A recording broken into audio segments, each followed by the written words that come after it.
To many new crocheters, the casting off process is something that they're kind of regretting at the end of their project because they want to do it perfectly. There's nothing worse than doing all this beautiful work and then all of a sudden you have all these loose ends hanging out.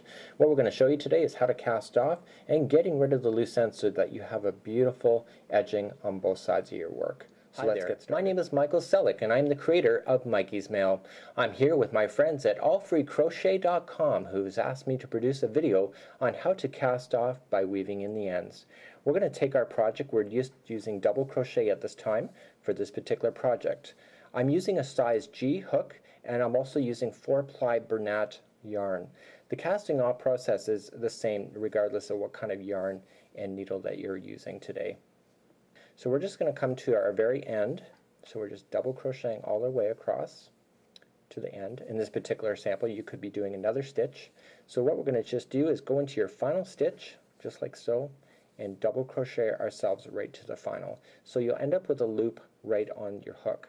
So what we just need to do is grab your nifty scissors and just cut, I would suggest about 3 to 4 inches long. I always try to get over top of my hand just like so, and then I determine that's enough for me. So it's now still on the hook. What we're just going to do is just pull out the straggler. So just continue to pull it out just like so. Okay. So remember that crochet is a series of knots, and so when the strings go in the wrong direction they kind of grab onto each other. So we've just pulled it out and now we're going to use the weaving technique. So going into the very first stitch where you just pulled out from, okay, just going in, so you see it's coming out of there. It's you got your needle through. Just grab your material and pull through, just like so. And what we want to do is be very careful on the straggler. It's very easy to grab a partial of the straggler and it separates the strings, the 4 plies, it will separate it. So we just want to continue to grab it, throw it over the edge, okay, using your 2 fingers you can just throw it over the edge, sticking your needle into the very next stitch available and then pull it through. And what we want to do is continue to work that backward from the direction. So I was coming in this direction, I want to work back in the other direction. So sticking your needle in, pulling it out, so just continue to throw over. Now depending on what your application, if you're just like a senior, you want to use lap gan or something, you don't need to tie any serious knots on it. But you can secure it at this point, but what we just need to do is just put your needle in, okay, and just grabbing the material but don't let it out of your hand. So what we want to do is kind of cause it to form its own knot. So just go there, okay? So now just throw the string through that, there, and just pull tight. And so just that action alone causes it to tighten onto itself and then continue to weave. So that's what I'd recommend for that.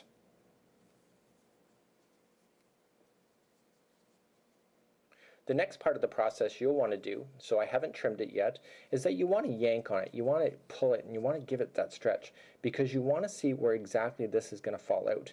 Because if you decide to cut it before pulling it, what you're going to do is you end up cutting it too short. So you just want to do it because, chances are somebody's going to be reefing on it, somebody's going to be pulling it, and when they go to pull, if you haven't pulled it yourself already, you would have not left yourself enough string in there, so it would fall out pretty well in the first application. So let's turn this over and deal with the very first one here. So we're just going to use the weaving technique on the very first straggler string. Again, just throwing it over and pulling it through. And you don't want to, you got to make sure that when you're going through you're actually grabbing the right string. It's easy just to grab the wrong one. So I guess using your hands actually is a better way of actually kind of feeling it out because if it doesn't want to come with you, why force it? So we're just going to weave ourselves through the edging piece again and go as long as you want to. I would suggest about 2 inches if you have that opportunity.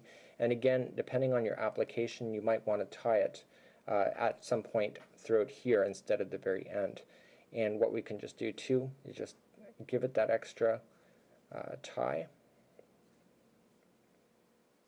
just like so. And now what we want to do is reef on it, so we want to pull it. And so you can see it's not moving now. I've pulled it to the maximum limit, and so now that's where we can trim it.